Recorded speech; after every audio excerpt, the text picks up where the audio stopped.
Boa tarde a todos. Meu nome é Maíra Abimorad, eu sou uma das sócias do Grupo DM, Companhia de Talentos, que é um dos parceiros aqui desse espaço.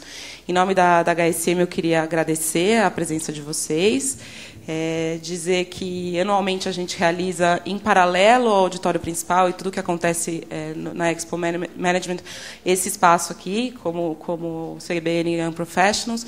E a ideia qual é? Trazer em fóruns menores temas para discussão que sejam de interesse de vocês. Então, a gente pesquisa um pouco antes para entender o que vocês querem ouvir, querem conversar sobre. E a gente traz pessoas de renome, gente que a gente acredita que faz um bom trabalho no mercado, para falar um pouquinho sobre isso, sobre esses temas com vocês. E aí, antes de apresentar o doutor, super doutor, aqui, ele estava me contando aqui que ele tem 50 anos. E eu falei que eu quero uma consulta amanhã com ele, para eu saber o que ele está tomando, que eu quero tomar também, para eu ficar assim quando eu chegar aos 50. Mas, antes de apresentá-lo, eu queria passar alguns recadinhos aqui. Agradecer primeiro a CBN, que proporcionou esse espaço para a gente. Agradecer também ao Mackenzie, que está patrocinando o espaço. Agradecer à ADM, a companhia, que é a empresa da qual eu sou sócia, que ajudou a organizar todo o conteúdo que está aqui hoje.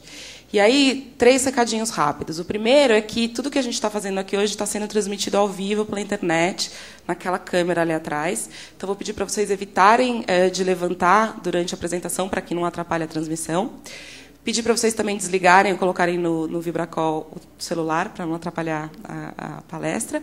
E, por último, dizer que, no final, depois que o Dr. Luiz terminar a apresentação dele, a gente abre para uma rodada de perguntas e faz um sorteio de 6 kits com livros super bacanas. Então, se vocês puderem esperar até o final, vai ser super legal. Agora, eu vou pegar minha cola, porque o currículo dele é extenso. Então, eu vou ler aqui para vocês. Então, o Dr. Luiz Fernando Corrêa, ele é médico, especialista em clínica médica e terapia intensiva, tem MBA em gestão de saúde pelo IBMEC Rio. Ele é comentarista de saúde da Rádio CBN, da TV Globo e da Globo News.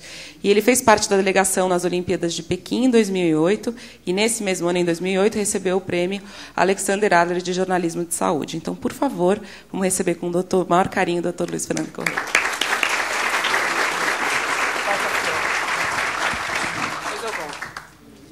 Obrigado, Maíra. Alô? Tá funcionando. Bom, primeiro, agradecer a presença de vocês e o convite da CBN e da HSM para estar aqui hoje. O tema ficou complicado, né? Se vocês vieram por causa da primeira frase, gente, vocês perderam a palestra, eu só sei falar da segunda. A primeira parte eu não sei fazer, porque até hoje eu não cheguei lá também, então já passei dos 30 faz tempo, né? Então, a ideia é tentar falar sobre isso. O desafio que eu vi foi, como é que eu ia falar dessas coisas? O que eu vou dizer aqui, todo mundo já sabe. Eu falei assim, como é que eu vou falar dessas coisas sem ficar muito chato, né? Ser aquele médico, né? Eu tenho o Sardenberg gosta de brincar quando eu entro ao vivo na CBN que eu sou doutor não pode, né? Porque tudo que ele fala não pode, não é bem assim, tem que fazer dieta, quer dizer, tudo que eu vou falar você já sabe. Então eu falei assim, como é que eu vou chegar para um grupo de gestores, de executivos e vou tentar mostrar para os caras que tudo aquilo que eles já viram faz sentido, né? A gente sabe que faz sentido, eu vou tentar dar um sentido diferente. Então, eu vou tentar entrar um pouquinho na seara de vocês, sair um pouquinho da parte médica, na parte administrativa, que é o seguinte, vamos começar uma coisa que parece que não tem nada a ver com saúde, né? Em 2006, o mundo foi surpreendido por essa notícia, porque a Toyota tinha passado a GM e a Ford em lucros nos Estados Unidos. Isso foi um choque para os americanos naquela época, não pensa nos Estados Unidos como agora, não. Pensa em indústria automobilística, em 2005, 2006, Detroit ainda era o centro do universo para eles. Isso saiu pelo mundo afora, a Newsweek comentou por que a Toyota estava ganhando da GM. Se a gente fosse olhar, o segredo da Toyota não estava no carro. O segredo da Toyota estava no custo de saúde por veículo, independente do carro que fosse. Do mais barato ao mais complexo e mais caro, a diferença era essa. A General Motors gastava quase $2.000 em cada veículo que ela vendia, podia ser um veículo de 20 mil, de 100 mil dólares, e a Toyota gastava só $200 por veículo, dentro do orçamento dela em healthcare, ou seja, em custos de saúde. Por quê? Porque os japoneses já sabiam e já faziam o gerenciamento de risco em saúde. Então, para as pessoas entenderem que nós estamos falando de uma coisa que nada mais é do que dá para gerenciar a saúde de uma forma coletiva e depois traduzindo isso para vocês mesmos, né? Vamos gerenciar a saúde da gente já que a gente é executivo, né, afinal de contas eu fiz MBA e posso falar isso, né? Já que a gente é executivo, sabe programar, administrar empresas enormes, fazer análises complexas, aquelas apresentações complicadíssimas, vamos fazer isso com a vida da gente também. Essa é a ideia que eu quero vender. A gente pensar na faixa dos executivos, principalmente, de 30 a 50 anos, o que mata no Brasil? Bom, primeira causa, segundo dados do SUS, nós estamos falando em acidentes e violência urbana, que são chamadas causas externas da classificação de doenças. Aí vai uma variedade enorme de causas que não vêm ao caso. E aparece logo depois as doenças do coração, principalmente os infartos e em uma escala um pouquinho menor, os derrames, os acidentes vasculares cerebrais. E isso não é pouco. Nós estamos falando de 27 mil mortes por ano, segundo dados do Ministério da Saúde, dos 30 aos 50 anos. Então, dá para imaginar que, poxa, os executivos, caras super preparados, administram grandes empresas, morrem do coração. Eles estão nesse grupo aí. Não são só os peões que estão morrendo do coração. Aliás, o executivo morre mais do coração do que peão, né? Peão morre quando cai da obra. O executivo morre do coração por estresse. Então, vamos tentar entender o que é o risco cardiovascular, que foi gerenciado pelos japoneses muito bem, e que já existem algumas experiências boas no Brasil. Você vê que de 2006 para cá, muita gente copiou e aprendeu. Existem coisas que a gente chama de fatores mutáveis.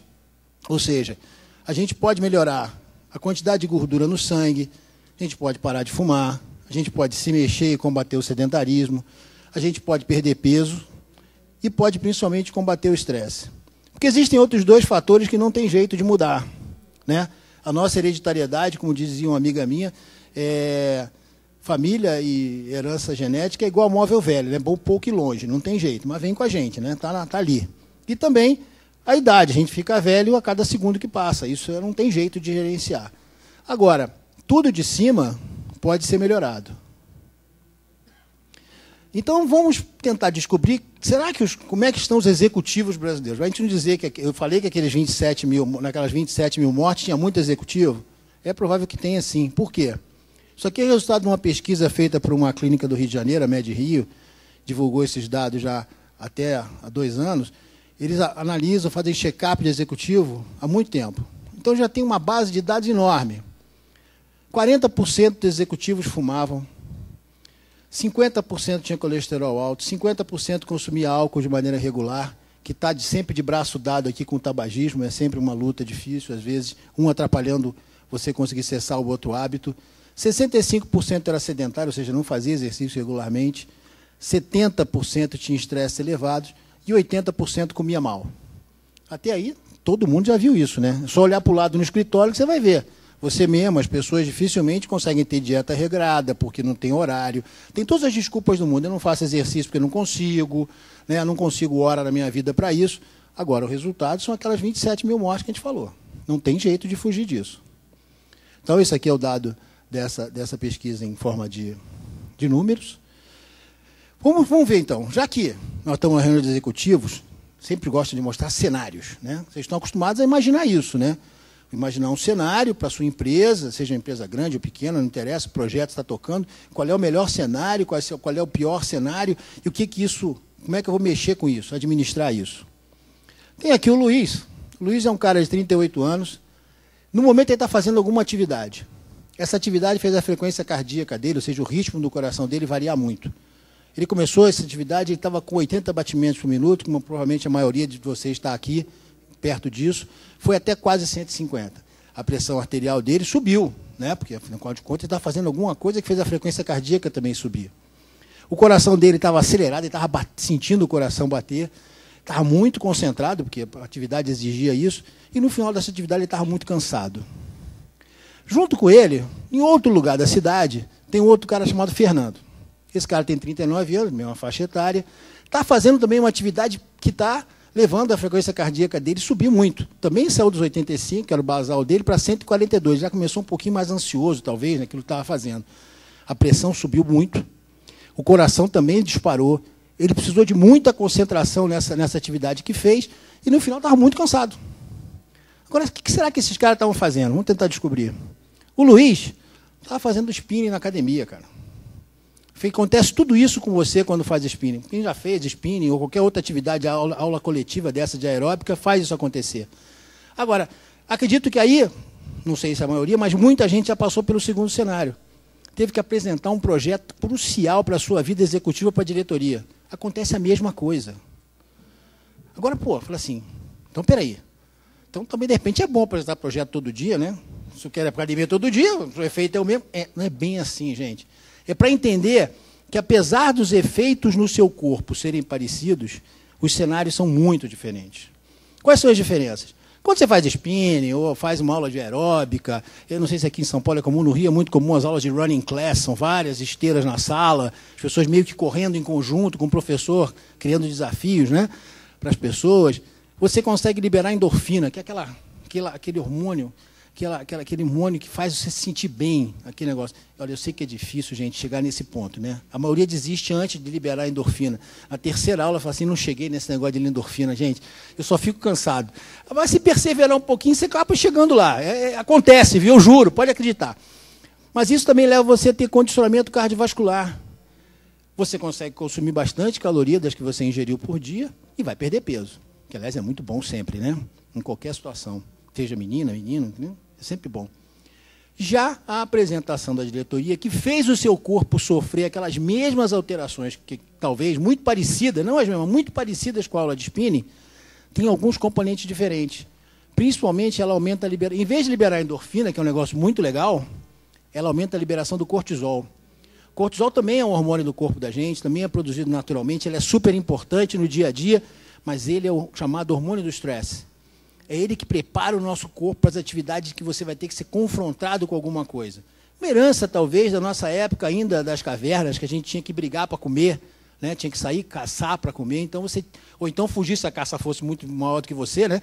Então, esse hormônio prepara o seu corpo para isso. Ele aumenta a liberação de adrenalina, por isso a frequência cardíaca subiu enquanto estava fazendo a apresentação, embora você estivesse parado no mesmo lugar, não estivesse correndo, nem uma bicicleta, mas a frequência subiu praticamente igual. Aumenta o açúcar no sangue, porque ele imagina, bom, esse indivíduo está sob um estresse que vai precisar de energia. Então, eu vou fazer a quantidade de açúcar disponível ficar maior. Só que se você não consumir esse açúcar, ele vai ficar circulando no seu corpo. A consequência disso, diabetes. Dificuldade do seu corpo de se entender com aquele monte de açúcar que é liberado, por conta desse hormôniozinho. E aí, você tem um estresse continuado. O cortisol, desculpa aqui esse controle. O cortisol, como eu falei, tem a ver com o controle do açúcar. Ele aumenta a concentração, realmente. Você aumenta a adrenalina, você aumenta o fluxo sanguíneo para o cérebro, você consegue ficar mais focado, você consegue resolver problemas, ou até no caso, para fazer uma atividade física. Ele aumenta a liberação da insulina para poder fazer aproveitamento desse açúcar a mais que ele liberou. Só que se você não gastar isso pelo músculo, esse açúcar vai ficar circulando, porque por mais que a insulina tente empurrar isso para dentro da célula, se a célula não gastar, tem hora que não cabe mais, não tem onde botar. E aí você fica com açúcar alto no sangue e vai acabar sendo diabético. Ele mexe com as suas reações imunológicas, porque, como eu falei, ele prepara o corpo da gente para a luta e também prepara para se recuperar de eventuais feridas e acidentes que acontecessem. Isso já desde aquela época lá das cavernas. E reações inflamatórias ligadas a isso também. Esse é um hormônio que, curiosamente, ele tem um ciclo no corpo da gente. A natureza proveu a gente com esse ciclo. Ou seja, ele tem uma produção maior pela manhã. Por quê? Para que durante o dia você tenha energia para fazer as coisas que tem que fazer. E à noite, habitualmente, ele é menor. Agora, se você está sob estresse crônico, ninguém aqui sabe o que é isso, né? Estresse crônico, aquelas semanas que tem que apresentar no final do mês, resultado de bater meta, tem que apresentar para a diretoria, nada disso. Ninguém nunca passou por essas coisas, né? Mudança de cultura na empresa, a empresa foi comprada, teve fusão, como é que vai ser meu futuro? Ninguém passou por isso. Estresse crônico, super comum, né? E isso faz o quê? Estimula a produção do cortisol. Então, você imagina que se o seu corpo está programado para produzir cortisol mais de manhã do que de tarde, só que eu resolvo mandar ele fazer o tempo todo. Porque eu estou sob estresse o tempo todo, eu mando ele fazer o tempo todo o cortisol. Isso acontece de que maneira? Essa mesma pesquisa foi comparada com uma outra que mostrou o seguinte: isso é um fenômeno brasileiro, é um fenômeno da vida do executivo. Por quê? Nos Estados Unidos, 72% dos executivos sofrem de estresse no trabalho, no Brasil, 70%, segundo aquela pesquisa. 20% relatavam estresse intenso e contínuo. E no Brasil, 19%, praticamente a mesma coisa. Isso é fruto da nossa vida, do dia a dia atual. Ou seja, eu duvido que qualquer um dos senhores não trabalhe na prática 24 horas por dia. Por quê? E eu mesmo não consigo, de madrugada, se eu acordar para tomar um copo d'água, eu não consigo deixar de olhar meu e-mail no telefone. É inevitável. Está ali do lado, gente. Você vai lá e aperta. Está no restaurante, você vai lá e aperta. Né? E aí, de repente, tudo bem, pode entrar um daqueles 3.748 spams que entram por dia, mas também pode entrar um recado de alguém que está, algum neurótico que está no escritório até de madrugada, te mandou um e-mail super importante, que então só iria, em condições normais, só leria no dia seguinte. Não, você leu de madrugada, então já bagunçou a tua noite, né? Isso acontece, não tem jeito. Ou então, alguém te telefona, porque consegue falar com você, enfim, o tempo todo. Então, a gente trabalha hoje, a maioria, pelo menos, trabalha, acredito eu, quem está em cargo de executivo, cargo de chefia, 24 horas por dia, o tempo todo. Está disponível para problemas que aconteçam. Tem gente que leva o celular para as férias, tem gente que lê e-mail nas férias, não consegue tirar férias sem ler e-mail. Né? Tudo isso a gente já sabe que alguém vai se encaixar nesse negócio. Isso vai acontecer. E isso leva a um estresse continuado e o aumento da produção do cortisol o tempo todo. O que vai acontecer?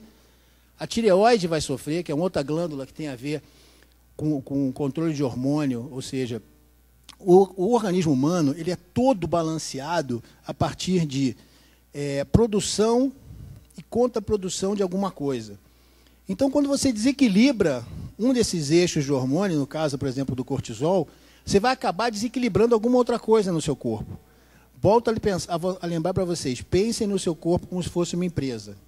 Se você desregular algum dos eixos de trabalho da empresa, das linhas de produção, no caso de uma fábrica, ou do jeito de trabalhar de algum departamento para uma empresa de serviço, em algum momento, dali para frente, o resto da empresa vai sofrer também aquele desbalanceamento. Isso acontece no corpo da gente com os hormônios. O aumento do açúcar vai levar a uma dificuldade consequente e seguida do seu corpo não conseguir lidar com aquele açúcar. Por quê? Ele vai produzir mais insulina para tentar resolver o problema do açúcar, não vai conseguir botar esse açúcar, não vai gastar, então esse açúcar não vai entrar na célula, vai ficar circulando e algumas pessoas vão ter diabetes. Como eu estou falando de algumas pessoas, a gente não pode esquecer que no Brasil a gente tem uma estimativa de que 15% da população pode ser ou é diabético, ou pode vir a ser diabético. Então, se você somar a possibilidade do diabetes, que alguns de vocês, infelizmente, têm com certeza, a estatística é isso, com o aumento da disponibilidade do açúcar por conta do estresse, essa pessoa que talvez não ficasse diabética, vai aparecer com diabetes ou mais cedo, ou então até poderia não aparecer se tivesse o estilo de vida. Principalmente nas mulheres, as mulheres vão sofrer uma perda de massa óssea maior, que a gente já sabe que é um problema para o futuro das mulheres com relação à osteoporose na menopausa. O cortisol aumentado vai fazer isso ficar um pouco pior.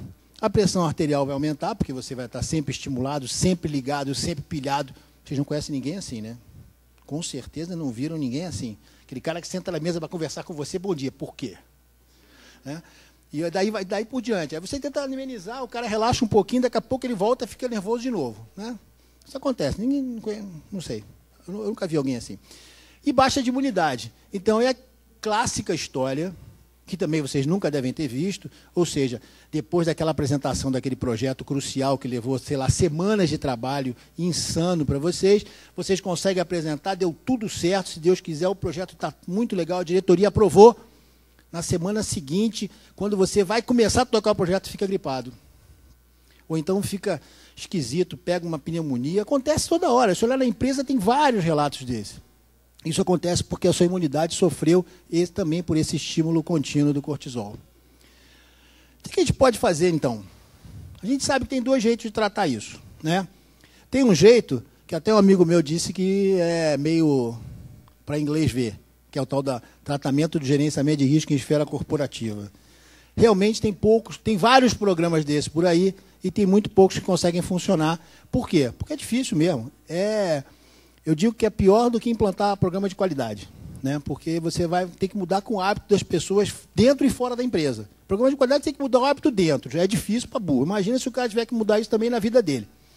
Né? Mas o que isso vai acontecer para a empresa? Quais vantagens que a gente vê? De cara, se a tua empresa tem um seguro-saúde, Você pode vender essa ideia para a tua empresa porque vai diminuir a sinistralidade do seguro-saúde. E diminuindo a sinistralidade do seguro-saúde, vai diminuir o teu custo de reajuste do teu prêmio no final do ano, da apólice. E isso é inegável. E isso custa um monte de dinheiro para as empresas hoje em dia. A gente viu o exemplo da GM. Ela não fez, os custos continuam subindo. Por quê? O seguro-saúde é ótimo, é super importante, é um benefício indispensável hoje em dia. O que a gente pode evitar no uso do seguro-saúde? Você não pode evitar que o cara tenha um apendicite. Quem for ter um apendicite, vai ter apendicite, tem que ser operado. Quem for sofrer um acidente de carro, você pode até fazer políticas de direção segura e tudo mais, mas é mais complicado. Pode acontecer um acidente que não depende do cara, né? É para isso que existe o seguro. Para o evento catastrófico, como a gente chama na seguradora, para o sinistro inevitável. Agora, você pode evitar que um cara que entra na sua empresa aos 30 anos, aos 50 anos, seja um diabético com AVC. Porque ele não cuidou do diabetes aos 20 anos. E esse cara é um sinistro. Eu trabalhei numa seguradora durante muito tempo. A gente costumava dizer que tem pacientes que eram sinistros em evolução. Imagina um carro que foi batido, fez só amassou o cantinho ali na pilastra na hora de manobrar. Você leva para consertar, o cara da seguradora vai lá para o cantinho ali, vamos botar uma massinha, vamos trocar uma peça. O paciente doente crônico de diabetes, de pressão alta, é como se o carro fosse se amassando todos os dias um pouquinho. Imagina gerenciar isso, né? É complicado se você não fizer nada para evitar que o carro se amasse. Então, a vantagem econômica para a empresa e, principalmente, vai melhorar o rendimento dos executivos da empresa. Estou falando aqui de um programa para executivo, porque esses, geralmente, são os caras que dizem que não precisam. Vamos fazer isso sim? Vamos. Eu já vendi isso para a empresa. Vamos, olha, meus empregados todos vão ter isso. Eu assim, não, mas não são só os seus funcionários da fábrica que têm que fazer isso. Todo mundo tem que fazer isso. Ah, não, eu não preciso. Sou executivo, eu não preciso desse programa de gerenciamento de risco. Eu sei cuidar da minha vida. Tenta mandar um executivo fazer check-up. Se a sua empresa não tiver uma política muito ferrenha, esse cara vai adiar, vai faltar, vai pular. Eu trabalhei na Brahma, logo no início da minha carreira como médico. A gente fazia o check-up do executivo dentro da empresa. O único jeito de fazer os executivos fazerem o check-up era bloquear o cara na catraca. Você entrava, ia no RH e dizia, olha, diretor fulano de tal não apareceu para o exame nas seguintes datas. Ele levava uma lista de umas 30 vezes que tentou pegar o cara. Você tem que fazer uma coisa, parar na entrada da empresa e quando for passar o crachá, ele não vai entrar porque tem que fazer o exame. Aí ele vai lá fazer o exame. Depois não volta para saber o resultado, mas pelo menos faz o exame, né? Então é muito difícil. Então fica complicado porque você tem que vender isso para todo mundo e todo mundo tem que participar. Agora, tudo isso que eu falei pode e deve ser aplicado na vida de cada um de vocês. Então não dá para entender que um cara que consegue gerenciar uma empresa, que roda milhões de dólares por ano, é incapaz de gerenciar a sua saúde, gente. Não tem lógica. Se o cara consegue entender quais são os riscos num cenário econômico, que nem o nosso no Brasil, que é uma loucura, influência de problema político, influência externa, vamos traçar uma estratégia e consegue ser vitorioso, esse cara não consegue tomar conta da possível diabetes que ele vai ter no futuro? Pô, fala sério, né? É porque talvez nunca tenham cutucado desse jeito. A minha ideia hoje é essa. Desafio para vocês. Gerenciem sua saúde. A gente aprende, um dos problemas é que a gente aprende desde criança, lá em casa, com a mãe da gente, que alguém vai tomar conta da saúde da gente. Né? A mãe leva no pediatra, a mãe dá vacina, a mãe cuida, avisa quando você é jovem e está dando mole, vai sofrer um acidente, coisa e tal. A gente fica adulto e fica esperando que alguém faça isso pela gente. Muitas vezes os homens que são casados têm suas mulheres em casa enchendo o saco para ele ir no médico. Né? Estatisticamente, as mulheres vão mais e se cuidam mais do que os homens. E os homens que vão são mandados pelas mulheres. Mas, mesmo assim, as executivas também não estão muito fora do perfil, porque elas já estão se comportando, né, mais como homens, vamos dizer assim, no sentido de cultura, do que no sentido mulher tradicional. Então, o que a gente vai fazer? Dá para definir o perfil de risco de cada um de vocês. E vocês têm que entender que o perfil de risco de cada um de vocês é diferente do cara do lado. Por mais que o cara seja parecido com você, tenha a mesma idade, tenha nascido no mesmo lugar, morado no mesmo bairro a vida inteira, estudou na mesma faculdade, ele não é igual a você. Então, não tem um modelo que serve para todo mundo. O meu risco cardiovascular é um, e de cada um de vocês também é um, individual e pessoal. Estratégias de redução de risco podem ser tomadas e devem ser traçadas como estratégias mesmo, do mesmo jeito que vocês fazem na empresa. O que eu vou fazer para a empresa não quebrar lá na frente? Quais são as ameaças, aquelas coisas que a gente aprende no MBA, né? Distinguir as ameaças, as oportunidades, aquela matrizinha, né? Aquele negócio todo. A gente é médico e sofria nas aulas com isso pra caramba. Mas aquilo tudo a gente teve que ouvir. Então é isso que vocês fazem o dia todo. Façam isso com a vida de vocês. Ameaça quê? De saúde. Eu tenho um pai diabético, então eu posso vir a ser diabético. Isso é uma ameaça que eu conheço, gente. Vocês estão na empresa e sabem que a empresa faz uma coisa que outra empresa também faz, isso é encarado por vocês naturalmente como uma ameaça no mercado. Por que o diabetes não é tratado assim no dia a dia de vocês? Né? Infelizmente, sabe por quê? Porque requer mudança de estilo de vida. Essa é a coisa mais difícil do mundo. Aí eu sou obrigado a falar até por conta própria. É muito difícil, mas dá para fazer. Então, olha só, rapidamente. Quando você faz um programa de perfil de risco para uma empresa, e você vai aplicar em você, você tem que conhecer os dados pessoais, como estou dizendo, cada um tem o seu. Esse cara tem que ser medido com pressão arterial e medidas físicas, porque tem fatores de risco que tem a ver com tamanho de circunferência abdominal e tudo mais. Isso permite que você identifique quem são seus funcionários hipertensos e diabéticos e também permite que quantifique o risco. Né? Executivo adora número, adora quantificação. Então, alguém pode dizer para cobre do seu médico assim, doutor, qual é o meu risco cardiovascular de ter um infarto ou um AVC em 10 anos? Ele é capaz de calcular isso. E aí talvez vocês entendam e façam o que o médico pede. Tá? E a partir dessa definição de se o seu risco é alto ou baixo, você pode tomar medidas. Isso para os seus funcionários. E é o que vai acontecer com vocês também. Ou seja, se você tem um alto risco, você vai começar a tomar remédio logo. O seu médico vai mandar tomar remédio. Seja para baixar a gordura no sangue, seja para baixar a pressão, seja para controlar o diabetes. E ter um controle proativo. Né? Isso aqui é o problema na empresa que eu falei. As pessoas não têm o direito de, eu acho que eu vou lá rever o médico. Elas têm que ser chamadas compulsoriamente a ir ao médico. O risco moderado, você faz uma intervenção médica o mais barata possível, tem com coisas mais fáceis para facilitar a adesão. Nós estamos falando aí de funcionários que ganham menos. E as mudanças de hábito de vida sempre estão envolvidas nisso. Se o indivíduo tem baixo risco, você vai tentar que ele tenha intervenção de hábito de vida. Você vai levar o nutricionista para falar, vai levar o treinador físico, vai levar o médico para dar as orientações para que tenha hábitos saudáveis. Essa é a parte que todo mundo já ouviu em algum momento na vida, ou está sempre vendo, a gente sempre está falando a mesma coisa quando fala na TV e no rádio. A gente fica muito chato quando fala isso. Sabe o que é mais estranho? A Associação Americana do Coração já recomendou há algum tempo que a primeira avaliação de risco cardiovascular deve ser feita aos 20 anos de idade. É uma boa ideia, de repente, agora, propor para a universidade que faça isso nas pessoas. Por que não fazer dentro da universidade? O cara já está lá. De repente, você consegue ensinar esse cara que vai ter isso para fazer o resto da vida, que ele vai ter que tomar conta disso. Resumindo, o que muitos já devem ter feito quando foram ao médico. Um exame de sangue, que vai dosar gordura, vai dosar glicose, procurar o diabetes, e, principalmente, entender que, por melhor que sejam programas fit for all de check-up, os exames devem ser personalizados. Por quê? Uma pessoa fuma, outra não. Uma tem um pai que teve câncer de próstata, outra não. Uma mulher, a mãe teve câncer de mama. Então, cada um tem uma estratégia pessoal. Vai envolver um exame de eletrocardiograma para prevenção de arritmias e morte súbita, basicamente.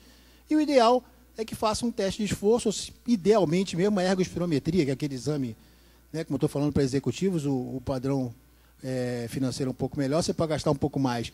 Aquele exame que você vê os atletas fazendo, correndo na esteira, com um aparelho na boca, respirando, para medir o condicionamento cardiovascular.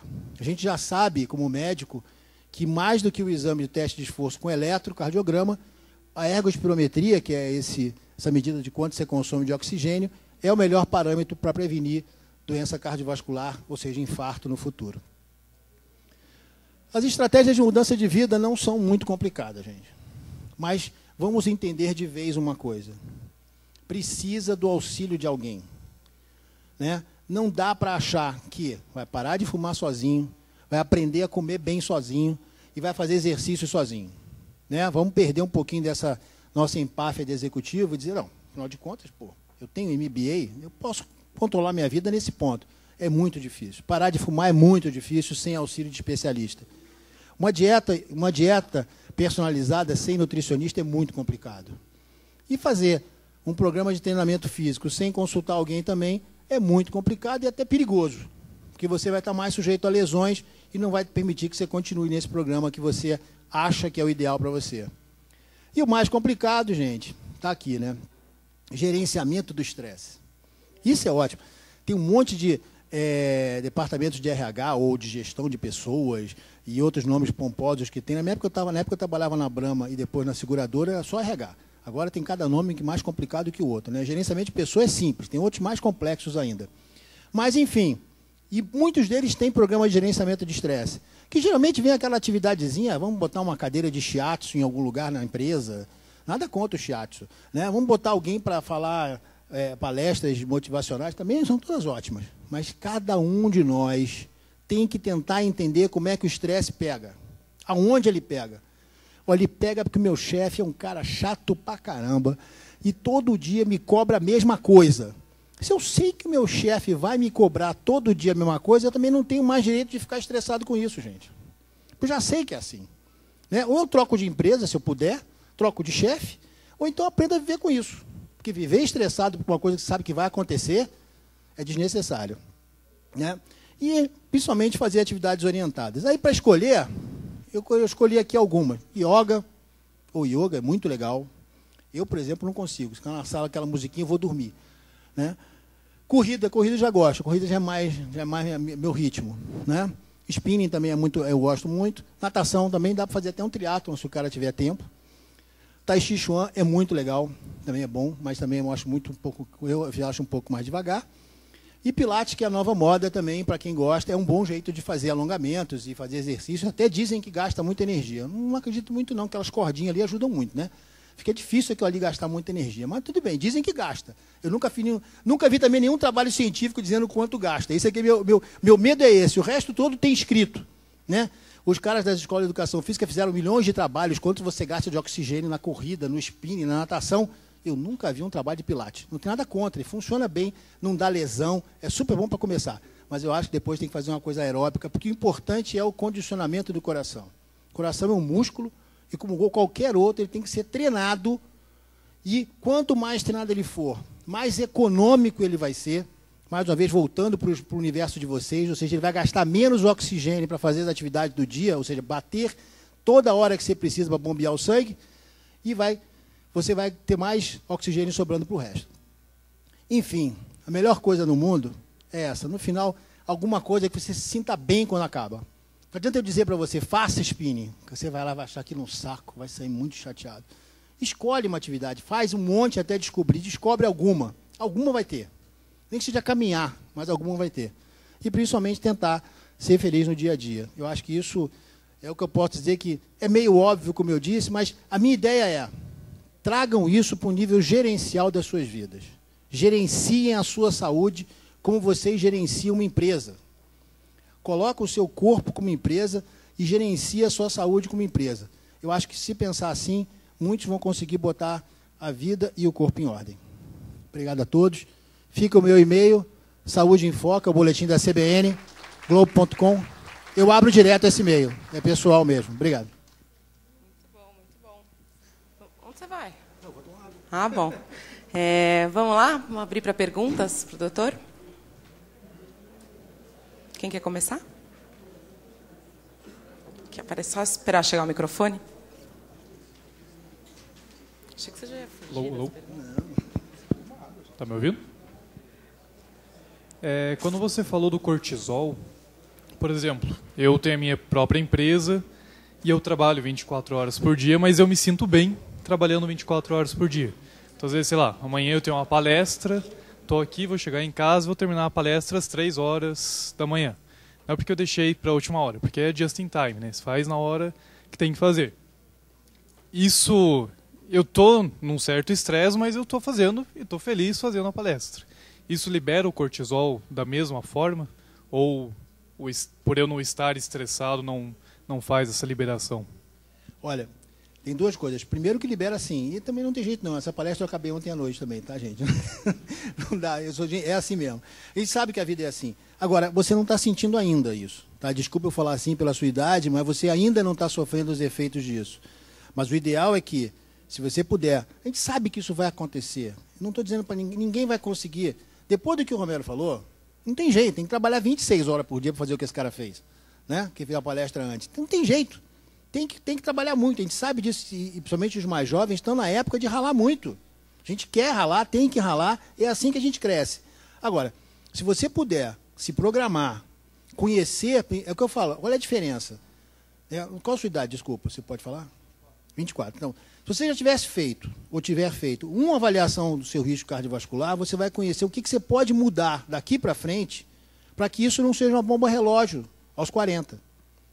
Não ser surpreendido, como muita gente já foi, e muita gente boa é surpreendido. Eu garanto que vocês conhecem a seguinte história.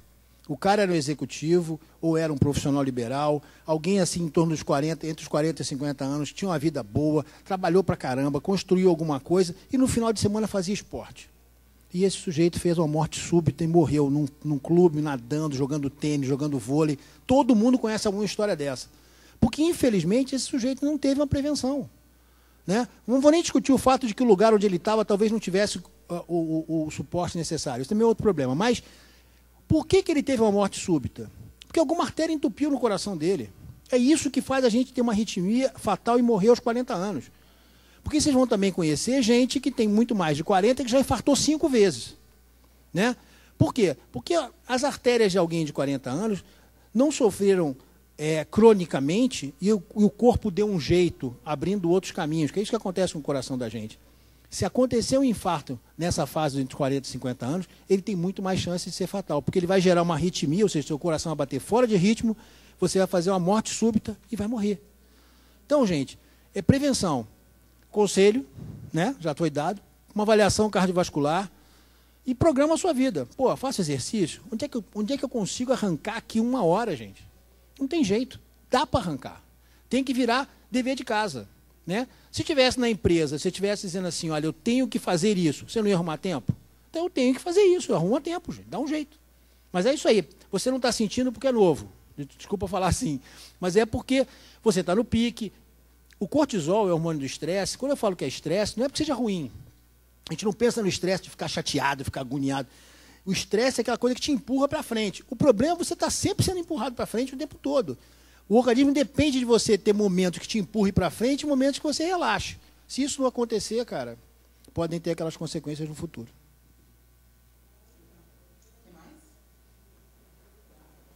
Mais perguntas? Não?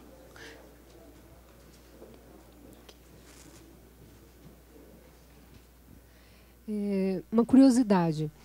Na síndrome do burnout, para alguns autores, eles consideram que seria um estágio posterior ao estresse ocupacional. Né?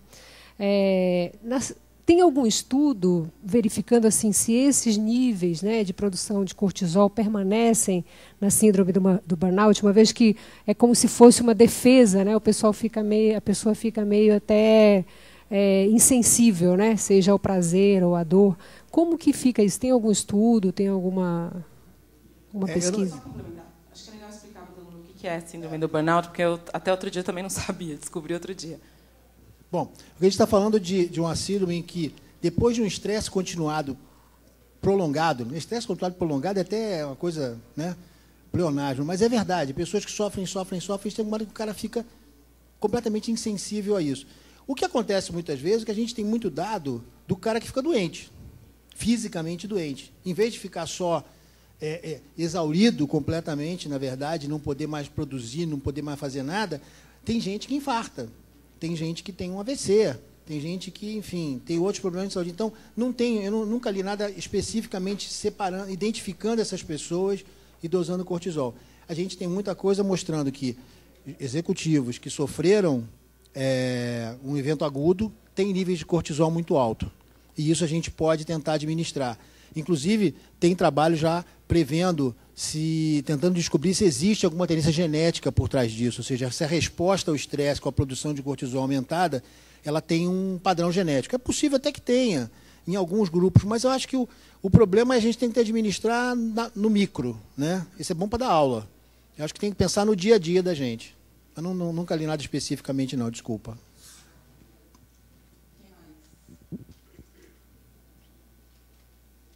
Quero dar os parabéns, muito bom o vosso evento, é muito bem organizado, é muito bom. Viu? Eu acho que eu vou falar uma coisa que acho que todo mundo vai concordar. Eu acho que o o último minuto da nossa vida é o minuto mais importante. Mas eu também acho que esse último minuto da nossa vida a gente pode prolongar por alguns anos. Vocês concordam com isso ou não? A ideia é essa. Quer dizer, para que não seja o último minuto da sua vida, não seja... não chegue de... Porque é o seguinte, a gente, infelizmente, estava até brincando sobre isso na hora do almoço. A única certeza que a gente tem na vida é essa. A gente vai morrer. Né? A gente não gosta nem de pensar nesse assunto, mas a gente vai morrer. Isso é inevitável. Agora, se eu puder fazer alguma coisa dentro do meu... do meu poder no sentido físico, né, para que eu possa tentar evitar isso o máximo, eu acho que não tem porquê, não. É injusto comigo e com os outros que estão do meu lado, principalmente na família, pessoas que estão na nossa vida, que eu não faça. Né? Por que não fazer prevenção? Né? Pensa no seguinte, a gente fala muito isso, o cara morreu aos 40, 50 anos, deixou 3 filhos, quer dizer, mudou a vida, mudou o curso da história dessas pessoas. É lógico que isso pode acontecer de maneira catastrófica e sem menor poder de junção nosso. Você está andando na rua e é atropelado quando você estava na faixa de pedestre com um sinal verde para você atravessar. Vem um maluco e te atropela. Não tem jeito, você não tem como prevenir isso. Isso faz parte da história. Agora, eu digo, ficar diabético quando você sabe que seu pai foi diabético e que você não fez nada, você, infelizmente, é muito chato dizer que a vítima tem culpa de alguma coisa, mas nesse caso tem. Né? É duro falar isso para um cara, assim, às vezes tem que falar isso no consultório para alguns pacientes, depois que a gente ganha intimidade, a gente fala. Nisso a gente não fala não, né? Porque senão o paciente não volta. Mas é o seguinte, cara, você é diabético porque quer. Seu pai é diabético, sua mãe é diabética, você não se cuidou, você está gordo, não faz exercício, depois você fica amigo do cara, você dá dura nele, né? Para ver se ele toma jeito. Porque é assim mesmo, quer dizer, eu acho que aí tem a parcela de responsabilidade de cada um de nós com a nossa história, cara. Você pode até escolher não fazer. Eu também respeito completamente pacientes que dizem isso. Eu não quero fazer isso porque não quero. Tá bom. Mas me cabe a obrigação de dizer para você que existe isso. E eu acho que eu quero chamar vocês nesse sentido que eu falei. Se vocês são capazes de administrar milhões de dólares de maneira organizada, planejada, dá para planejar a sua vida. Todo mundo, a grande maioria, com certeza já fez. Ou está fazendo o seu planejamento financeiro para o futuro. Seja lá os PGBL, VGBL da vida, botando dinheiro em alguma outra coisa, tendo uma empresa, mas tem um rumo, você quer guardar não sei quanto para o futuro, você já tem filho, você já separa dinheiro para o colégio do filho. Pô, gente, e não toma conta da sua saúde? Peraí, não tem lógica. O mais complicado que eu acho, eu pelo menos acho complicadíssimo fazer isso, né? Programar a vida financeira no futuro, o nego faz. Agora, olhar para baixo, assim, o que eu posso fazer por mim mesmo? Eu estou preocupado se meu filho vai ter colégio no futuro em termos financeiros. Mas eu não estou preocupado se eu vou estar aqui para ver isso, cara. Porque, no fundo, a gente está mexendo com isso. É duro pensar... Sabe qual é uma das grandes dificuldades dessa história toda? É porque mexe com a sensação de mortalidade. A gente pensa, cara, se eu não fizer isso, eu vou morrer. Aí fala assim, melhor não pensar nisso não, gente. Deixa para lá. Né? Estou jovem. Depois eu penso. Deixa eu pensar muito tarde, não. Aqui. A pergunta seria se existe algum meio, por meio de exames, para mensurar, medir a quantidade de cortisol no organismo? Tem. É dosagem com exame de sangue mesmo, simples, não é nada complicado não. Mas é que, no ponto, aí vai um pouquinho dessa coisa que eu falei. Do ponto de vista pessoal, a dosagem do cortisol ela só é eficiente quando você procura certas doenças em que o cortisol está aumentado. Para eu dizer para você, olha, isso aí é só por causa do estresse, não há necessidade de fazer esse exame. E como todo exame, a gente tem que fazer o exame de acordo com uma perspectiva de querer descobrir alguma coisa. Você já sabe se está estressado ou não. Se você está estressado, seu cortisol vai estar elevado naquele momento. Ponto. É lógico que existem doenças, outras que fazem o cortisol subir. Aí você faz o exame, mas é simples, nada demais, exame de sangue normal, um daqueles 3.500 tubinhos que o médico manda a gente tirar de vez em quando. E aí, só para complementar, você é a favor ou contra o uso de medicamentos para o estresse? Mudança de hábitos é fundamental, mas somada essa mudança de hábitos, alimentação, dormir bem, atividade física, você é a favor do medicamento? Eu acho que o medicamento, dentro de um projeto, eu encaro o tratamento médico como se fosse um projeto, né? Você senta com o paciente e define o que você quer fazer. E tem que ser em conjunto, né? Tem que também acabar com isso. Não é o médico que diz e você abaixa a cabeça e fala, amém. Não. Se você não concordar e não negociar aquilo, provavelmente você não vai cumprir. Ele vai escrever ali, você vai olhar e falar assim, não vou fazer isso não. Esse remédio está muito chato. Ih, tomar todo dia isso. No terceiro dia você enche o saco. Se você não se convenceu daquilo, então é uma decisão conjunta. Se dentro de um projeto dizer o seguinte, olha, está tão estressado que eu preciso dar uma freada nesse cara para ele arrumar a casa e agora é combinado. Vai usar o remédio porque está precisando, porque está se sentindo muito agoniado, precisa de uma coisa rápida para aliviar, pode ser até necessário. Desde que você, pelo menos eu funciono assim, desde que se comprometa comigo a fazer o resto. Vai tomar o remédio, vai no nutricionista, vai fazer exercício, vai parar de fumar. Até porque, por exemplo, os remédios que a gente usa, lança-mão, por exemplo, para ajudar a parar de fumar, que são extremamente eficientes, eles já têm esse efeito. São antidepressivos, né? São da classe dos antidepressivos, os mais eficientes. É que a gente não gosta, ninguém gosta de anunciar isso. Aquele remédio para parar de fumar é antidepressivo. Mas ele é. E é importante, e funciona, pode e deve ser usado por quem está precisando, desde que sob orientação. Tudo tem um peso e uma medida, gente. Entendeu? Até nessa coisa de parar de fumar, uma coisa interessante. Muita gente lança a mão das ferramentas por conta própria. Então, adesivo de nicotina.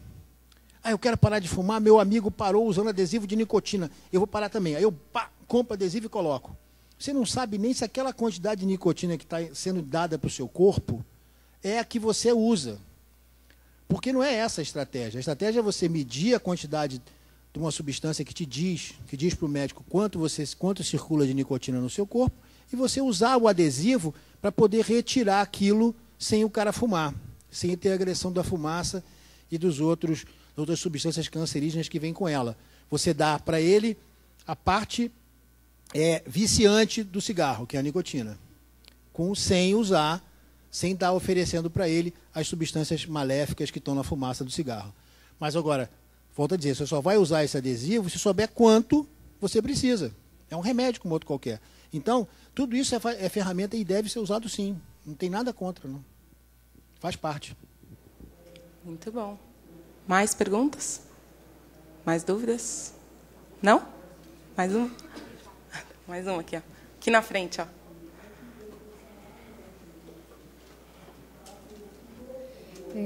Algum tempo atrás, eu li um livro de um cardiologista chamado Dear Niche, que, se não me engano, é Love and Survival.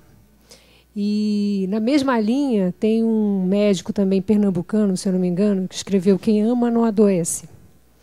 Então, eu acrescentaria um pouquinho na sua abordagem a questão do lado social, né?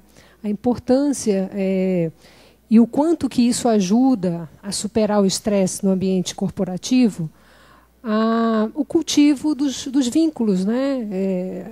De amizade, de cooperação, da pessoa se sentir pertencendo efetivamente a um grupo, mas não só no sentido da competição, mas no sentido da cooperação também, da colaboração. Acho que isso daí, se a gente incentiva, né? Porque aí, de repente, a abordagem médica ela é muito individualizada, então a gente vai buscar uma melhoria, mas assim muito sozinho.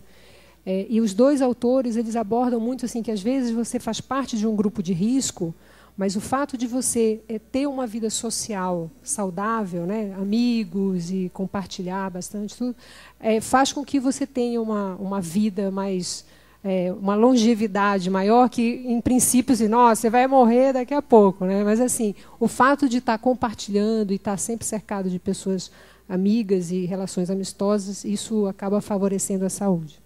Não, com certeza, a gente sabe disso, quer dizer, não coloquei no início aqui, porque até porque isso é um assunto complicado, né? Quando você fala em ambiente de trabalho, quer dizer, as pessoas têm, principalmente no início da vida corporativa, e mesmo até no início você não tem amigos de verdade, raros são, né? Eu tenho uma filha de 21 anos, e acho que uma das coisas que ela, desculpa, o dia veio conversar comigo, foi assim, poxa, um tempo atrás você falou para mim, há uns anos, de que os meus amigos mesmo, a maioria deles eu ia fazer no colégio, antes de entrar na faculdade. Eu falei assim, minha filha, você descobriu, poxa, que bom que eu acertei, né?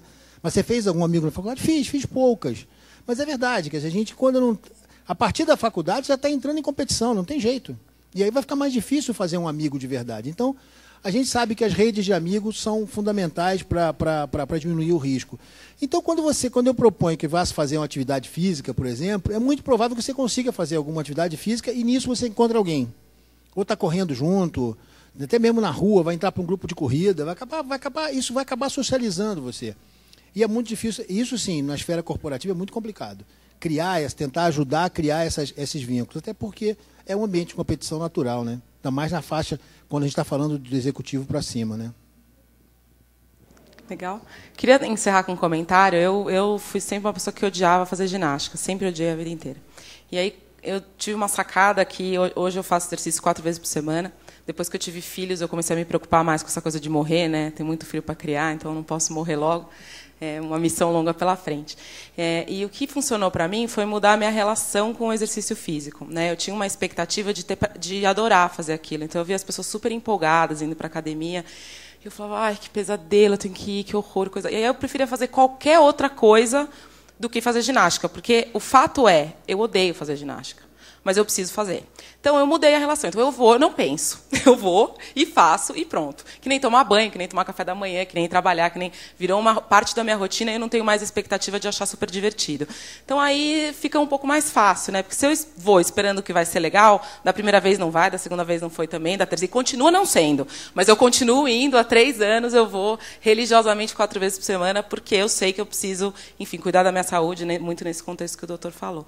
Então, eu queria compartilhar uma história pessoal com vocês, porque às vezes não tem prazer, mas a gente precisa fazer, né? Todo mundo vai trabalhar, às vezes, sem vontade, ou né, faz coisas que a gente não gosta, mas são necessárias. Tudo bem? Queria, de novo, mais uma vez, agradecer a presença de vocês. Eu vou sortear os kits. São 6 kits de livros. Eu vou dizer os números. Você me ajuda? Então, tá bom. Quem me ajuda aqui? Você tira os números para mim?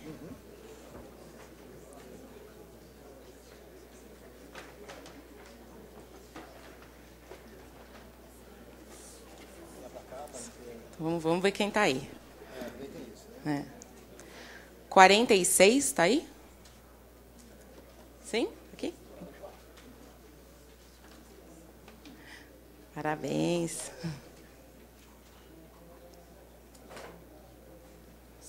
73. Mais um aqui. Dando mais sorte que o Romero. Você viu? Obrigada. 65? Alguém com 65? Está ali? Todo mundo aí hoje, hein? Legal, obrigada.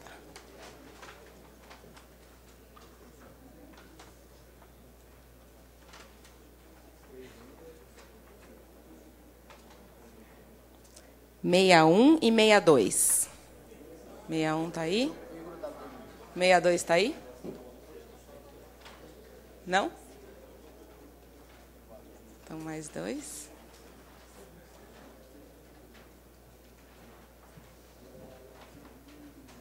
Pode ficar com o teu. 17. Tá aí? 17? Não?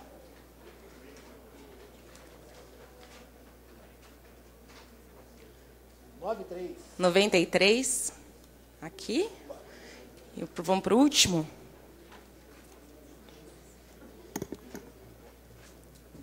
35. Aqui. Legal. Doutor Luiz, muito obrigada. Obrigada a todos pela presença.